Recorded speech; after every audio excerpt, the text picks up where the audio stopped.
Hello प्यारे दोस्तों, स्वागत है आप लोगों का हमारे यूट्यूब चैनल टूमपुर। उम्मीद है कि आप लोगों को हमारी कहानियाँ पसंद आएंगी। बारिश में चटपटे समोसे वाली।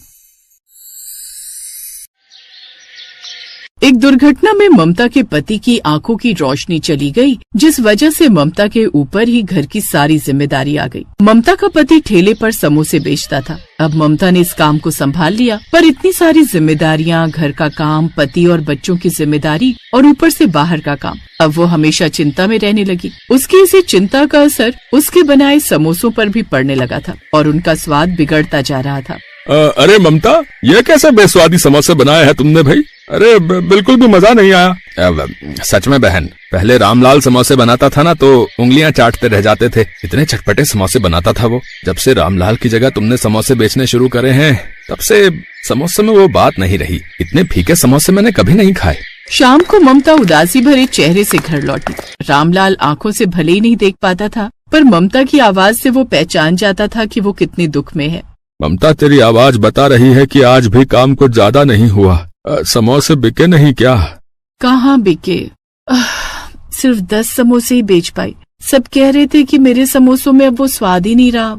तो अगर ये काम नहीं हो पा रहा तो तू कुछ और कर ले ममता। क्या पता कोई और काम अच्छा हो जाए। मॉनसून का मौसम आ चुका था और हर दिन हल्की फुल्की बारिश होती रहती थी। ममता को उम्मीद थी कि बारिश में उसका काम अच्छा हो ही जाएगा। वो दिन भर थोड़ी बहुत समोसे बेचती और घर लौट आती। एक दिन बहुत मूसलाधार बारिश हो रही थी। लगता है ये बारिश आज रुकने वाली नहीं है और इतनी तेज बारिश में कोई ग्राहक भी नहीं आएगा। क्या करूँ, कुछ समझ नहीं आ रहा। इतने सारे समोसे बनाए हुए हैं, अगर नहीं बेचे तो बड़ा नुकसान हो जाएगा। मुझे एक बड़ी छतरी की जरूरत है, पर अगर खरीदने जाऊँ तो कम से कम 400-500 रुपए की आएगी। वो होते तो मैं खुद ही ठेला लेकर गली गली समोसे बेचने चली जाती। ममता भी सोच ही रही थी कि तभी एक बूढ़ा व्यक्ति ठंड से कांपता हुआ वहाँ आता है। बेटी, सुबह से मेरे परिवार ने कुछ नहीं खाया, थोड़ा कुछ खाने को दे दो, बड़ी दया होगी। बाबा चिंता मत करो, आज आपका परिवार भूखा नहीं रहेगा। मैं आपको कुछ समोसे दे रही हूँ, ले जाओ। मैं तो वैसे भी इतनी बारिश में समोसे बेचने नहीं जा सकती। क्यों बेटी, तुम गली गली घूमकर बारिश में समोसे बेच सकती हो। बाबा बेच तो लेती, पर कुछ दिनों से नुकसान ही हो रहा है। मुनाफा बिल्कुल भी नहीं है। अगर थोड़ी कमाई हो जाती तो कुछ ढकने का ले आती। आज भी सारे समोसे बारिश के पानी से गीले हो रहे हैं, कुछ ढकने का ही नहीं है। एक काम करो बेटी, तुम ये बोरी रख लो। ये थोड़ी फटी हुई है और अगर तुम्हारे काम आ जाए तो। बाबा, अगर आप ये बोरी मुझे दे दोगे तो आप क्या लोगे? आप भीग जाओगे। ये एक बोरी ही तो आपको इस बारिश से बचा रही है। बेटी, इस बोरी की जरूरत मुझसे ज्यादा तुम्हें है। मैं जानता हूँ तुम्हारे पास छतरी नहीं है और तुम समोसे बेचने नहीं जा पा रही। अगर तुमने मुझ गरीब को भोजन दिया तो मेरा आशीर्वाद समझ कर रख लो बेटी। ये बोरी तुम्हारे बहुत काम आएगी। शुक्रिया बाबा, आपने ये बोरी देकर मेरी परेशानी कम कर दी। ममता को बोरी देकर वो बूढ़ा व्यक्ति मूसलाधार बारिश में ओझल हो गया। बोरी में थोड़े छेद हैं, पर इस मूसलाधार बारिश में कुछ तो काम आई जाएगी। भला उन बाबा का, बेचारे खुद बारिश में भीगते हुए गए हैं, पर उन्होंने बड़े मन से ये बोरी दी है। ममता ने फटी हुई बोरी को ठेले पर ढका और समोसे बेचने निकल पड़ी। गर्मा गर्म समोसे ले लो, गर्मा गर्म समोसे। भैया जी, गर्मा गर्म चटपटे समोसे ले लो। बारिश का मौसम है, समोसे खाने का अलग ही मजा आ जाएगा। अरे ये तो ममता समोसे वाली है। इसके समोसे में तो बिल्कुल भी स्वाद नहीं है। अरे खाकर देखते हैं, क्या पता आज सही बने हो। लाओ ममता, 2 समोसे दे दो। ममता वहाँ खड़े कुछ लोगों को समोसे देती है। अरे वाह वाह, क्या समोसे हैं। ममता, आज तो तेरे समोसे में कुछ अलग ही स्वाद है। एकदम चटपटे समोसे। सही में इतने अच्छे समोसे तो मैंने आज तक किसी भी समोसे वाले से नहीं खाए भाई। हाँ, ऐसी बात है तो एक समोसा मुझे भी दे ही दो भाई। देखते ही देखते ममता के आसपास लोगों की भीड़ लग गई। ममता ये देखकर हैरान थी। अरे समोसे वाली, जरा 10 समोसे मेरे भी पैक कर देना। 5 मेरे भी कर देना। हे भगवान, तेरा लाख लाख शुक्र है, आज तो मेरे सारे समोसे बिक गए। उस दिन ममता बहुत खुश थी। घर जाकर उसने सबके लिए बहुत अच्छे अच्छे पूड़ी पकवान बनाए। साथ ही ममता की सुकून भरी आवाज नेत्रहीन रामलाल के मन को भी खुशी दे रही थी। ममता, लग रहा है आज बिक्री अच्छी हुई, तभी तेरी आवाज में खुशी झलक रही है। क्या कहूँ जी, बात ही कुछ ऐसी है। आप सुनेंगे तो आपको भी बहुत खुशी होगी। आपको पता है, आज तो चमत्कार हो गया। आज मैंने सारे समोसे बेच दिए। क्या सच? ये तो सचमुच चमत्कार हो गया। कहाँ तुम सिर्फ 5 या 6 समोसे बेचा करती थी। आप ठीक कह रहे। अब से मैं ऐसा ही करूंगी। बहुत तसल्ली से समोसे बनाया करूंगी और गली गली घूम कर बेचा करूंगी। ममता अब रोजाना ही ज्यादा समोसे बनाकर बेचने के लिए निकल जाती थी। अब तो दिन पर दिन उसकी बिक्री बढ़ने लगी। धीरे धीरे ममता के समोसे सबको पसंद आने लगे और ज्यादा से ज्यादा लोग खाने लगे। ममता के पास अब पैसों की भी कोई कमी नहीं रह गई थी। एक दिन ममता ठेले को ढकने के लिए एक बड़ी छतरी खरीद लाई। उसने वो पुरानी बोरी को हटाकर नई छतरी लगा ली और समोसे बेचने निकल पड़ी। रास्ते में उसे बंधे हुए ग्राहक मिले, पर उस दिन किसी ने भी समोसे की तारीफ नहीं की, बल्कि सबने बुराई ही की। अरे कितने घटिया समोसे हैं, बिल्कुल बेस्वादी। ये पहले जैसे समोसे नहीं है भाई। बारिश के पानी में भीगे गीले गीले समोसे। बारिश के पानी में भीगे हुए समोसे खिलाकर बीमार करना है। मैंने तो छतरी भी लगा ली, फिर समोसे गीले कैसे हो गए? अब क्या करूं? आज समोसे किसी को पसंद नहीं आ रहे, बहुत नुकसान हो जाएगा आज भी। उस दिन सभी ग्राहकों ने ममता के सारे समोसे वापस कर दिए। ममता उदास मन से घर आ जाती है। कुछ दिनों तक ऐसा ही चलता रहा। ममता के समोसों की फिर से कम बिक्री होने लगी। ममता इस बात को बिल्कुल भी नहीं समझ पा रही थी। एक दोपहर ममता जब समोसे बेचने जाने लगी तो बारिश शुरू हो गई। ममता बड़ी छतरी निकालने लगी तो उसने देखा छतरी गायब है। अरे छतरी कहाँ गई? लगता है किसी ने चुरा ली। अब क्या करूं? इतनी तेज बारिश में तो मेरे सारे समोसे गीले हो जाएंगे। एक काम करती हूँ, आज वो बोरी डाल लेती हूँ, कुछ तो पानी से बचेंगे। उस दिन ममता वही फटी बोरी ढककर ठेला लेकर बाजार पहुँची। आज बारिश तेज थी तो वो एक पेड़ के नीचे खड़े होकर समोसे बेचने लगी। तभी एक पति पत्नी आई। उन्होंने ममता से समोसे लिए और फिर समोसे तो बहुत ही बढ़िया और चटपटे हैं। एक काम करो, एक समोसा और दे दो। अरे भाग्यवान, तुम और लोगी क्या? हाँ, एक ले लूंगी। सुनो जी, समोसे बहुत स्वाद है, बच्चों के लिए भी पैक करवा लो। वहाँ खड़े सब लोग फिर से ममता के समोसों की तारीफ करने लगे। ये देखकर ममता बहुत हैरान थी। तभी ममता ने बोरी की तरफ देखा। वो समझ गई कि ये बोरी उसके नेक कर्मों की वजह से चमत्कारी हो गई है। उस दिन के बाद ममता ने उन बाबा का आशीर्वाद मानकर उस बोरी को हमेशा अपने पास रखा, जिससे उसे काम में सफलता मिली। ममता को उसके अच्छे कर्मों का फल मिला। ये कहानी हमें यही सिखाती है कि कभी कभी किसी के द्वारा आशीर्वाद में प्राप्त हुई वस्तु हमारा भाग्य उज्जवल कर देती है। इसलिए सदैव आशीर्वाद में मिली वस्तु को महत्व देना चाहिए और जरूरतमंद लोगों की भी मदद करते रहना चाहिए। न जाने कब किसका आशीर्वाद हमारा भाग्योदय कर दे।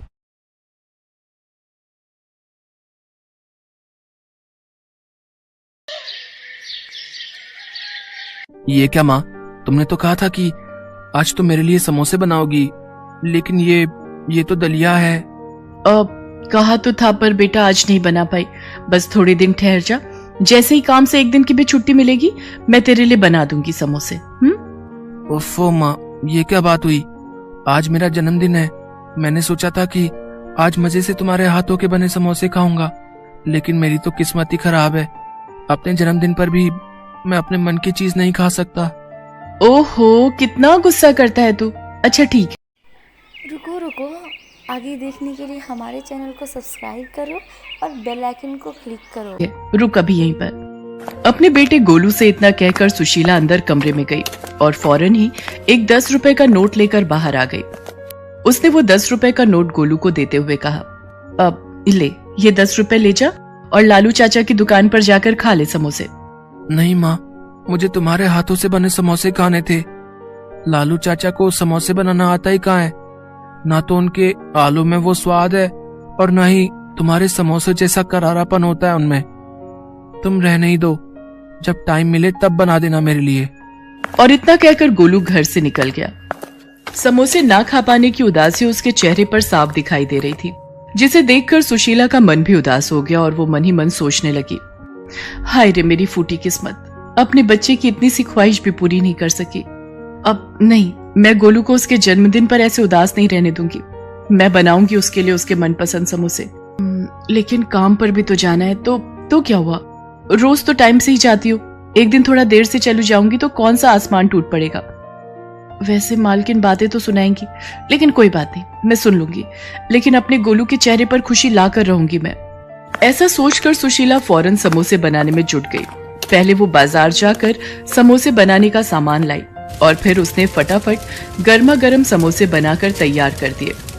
कुछ ही देर में गोलू घर वापस आ गया और अपनी माँ सुशीला से बोला, अरे माँ, तुम काम पर नहीं गई अब तक? और ये खुशबू, ये तो माँ तुमने समोसे बना दिए क्या?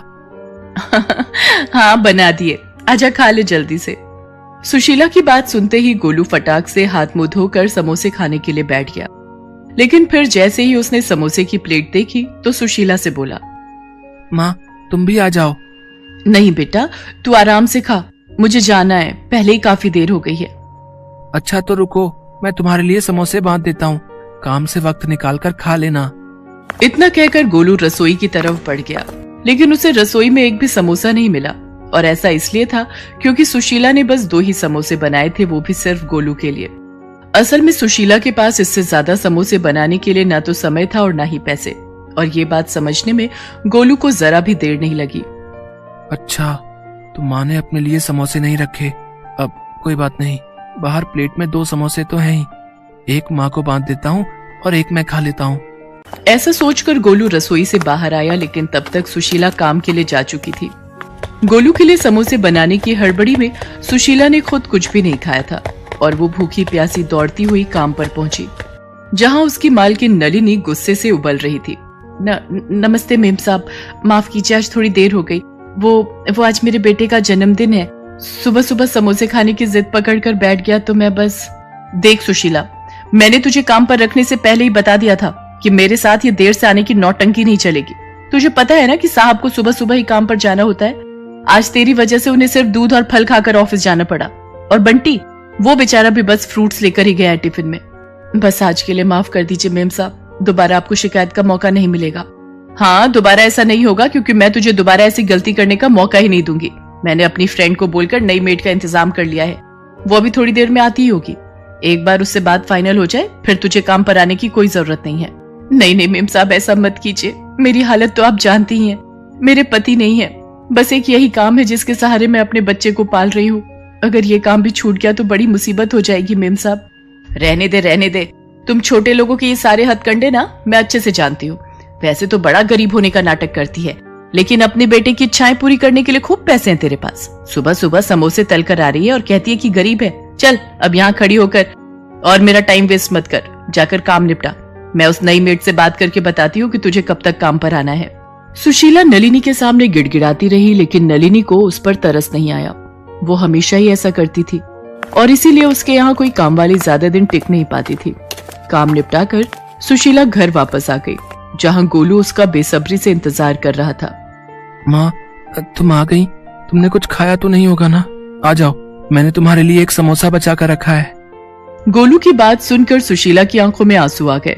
उसने फौरन आगे बढ़कर गोलू को अपने सीने से लगा लिया और रोते हुए उससे बोली, मुझे माफ कर दे मेरे बच्चे, मैं जानती हूँ कि मैं बिल्कुल भी अच्छी माँ नहीं हूँ। नहीं माँ, ऐसा मत बोलो, तुम बहुत अच्छी हो। और तुम्हें पता है तुम्हारी सबसे अच्छी बात क्या है? तुम्हारे ये समोसे। हाँ माँ, सच में। और इस बार जो चटनियाँ बनाई थी तुमने, आहा, मजा ही आ गया माँ, बिल्कुल चाट सी बन गई थी। हाँ, समोसा चाट। तुम रुको, मैं अभी तुम्हारे लिए वैसे ही समोसा चाट बनाकर लाता हूँ जैसे आज मैंने खाई थी। इतना कहकर गोलू सीधा रसोई में गया और फिर उसने बचे हुए एक समोसे को एक प्लेट में तोड़कर उस पर तीखी और मीठी चटनी डाल दी।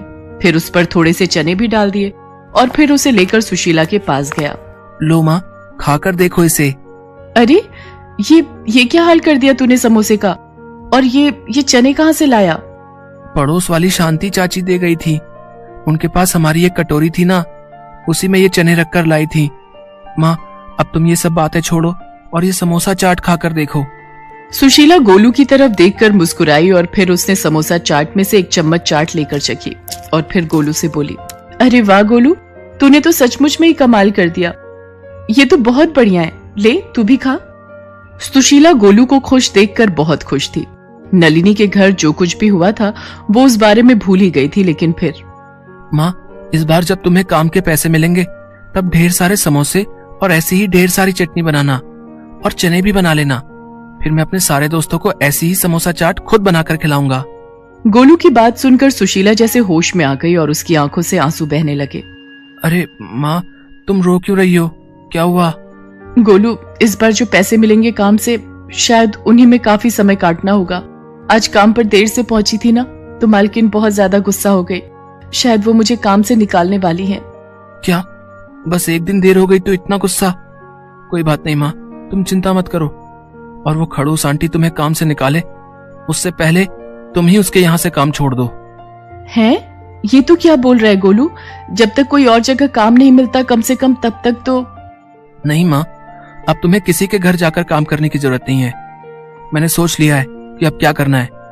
अब से तुम और मैं मिलकर समोसा चाट बनाएंगे और उसे बेचेंगे। तुम देखना माँ, हमारी बहुत अच्छी कमाई होगी। गोलू की बात सुनकर सुशीला हैरानी से उसकी तरफ देखने लगी, लेकिन फिर अगले ही पल उसमें भी आत्मविश्वास जगा और उसने गोलू को फिर से गले लगाते हुए कहा, हाँ बेटा, हम मिलकर लड़ेंगे और जीतेंगे भी। इसके बाद सुशीला ने खुद ही नलिनी के घर का काम छोड़ दिया और वहां से मिले पैसों से उसने समोसा चाट बनाने का सामान खरीदा। हालांकि ये सब करते हुए सुशीला के मन में इस बात को लेकर डर था कि अगर ये काम ना चला तो क्या होगा, लेकिन फिर गोलू का आत्मविश्वास देखकर उसमें भी हिम्मत आ गई और उसने पूरे मन से समोसा चाट का सामान बनाकर तैयार कर लिया। और फिर शाम होते ही, नहीं माँ, तुम रहने दो, चाट तो मैं ही लगा कर दूंगा सबको। जितने मन से सुशीला ने समोसे बनाए थे, गोलू भी उतने ही मन से समोसा चाट लगाकर सबको दे रहा था। पहले दिन ही सारी की सारी समोसा चाट कुछ ही घंटों में बिक गई और लागत के साथ साथ अच्छा मुनाफा भी हाथ आ गया। सुशीला और गोलू बहुत खुश थे। फिर कुछ दिनों बाद, अरे सुनो बच्चे, मुझे समोसा चाट को ऑर्डर देना है। आपको लाइन में लगना होगा, ये सारे लोग ऑर्डर देने के लिए खड़े हैं। उस जगह पर वाकई बहुत भीड़ थी और नलिनी को उसी भीड़ से जूझते हुए आगे बढ़ना पड़ा। और फिर जैसे ही उसने सुशीला को वहां पर ऑर्डर लेते हुए देखा तो उसे अपनी आंखों पर विश्वास ही नहीं हुआ। अरे सुशीला, तुम ये मशहूर समोसा चाट की स्टॉल चलाती हो, लेकिन कैसे? इतनी जल्दी इतना सब कैसे कर लिया तुमने? बस अपने बच्चे की इच्छा पूरी करती रही मेम साहब, और भगवान पर भरोसा बनाए रखा, क्योंकि वो तो सब जानता है ना कि कौन क्या है। वैसे आपका कितना प्लेट का ऑर्डर है? पैसे एडवांस ही देने होंगे आपको। सुशीला और गोलू की तरक्की जहां उन दोनों के लिए उनकी मेहनत का फल थी, तो वहीं नलिनी जैसे लोगों के लिए एक सीख भी थी कि भले ही आप कितने ही अमीर क्यों ना हो, कभी भी किसी को छोटा समझकर उसकी बेइज्जती नहीं करनी चाहिए। उम्मीद है कि आप लोगों को हमारी कहानी पसंद आई होगी। अगर ऐसे ही मज़ेदार कहानी देखना चाहते हैं तो हमारे चैनल को सब्सक्राइब करें और बेल आइकन को क्लिक करें। और हमारी कहानी देखने के लिए आप लोगों का धन्यवाद।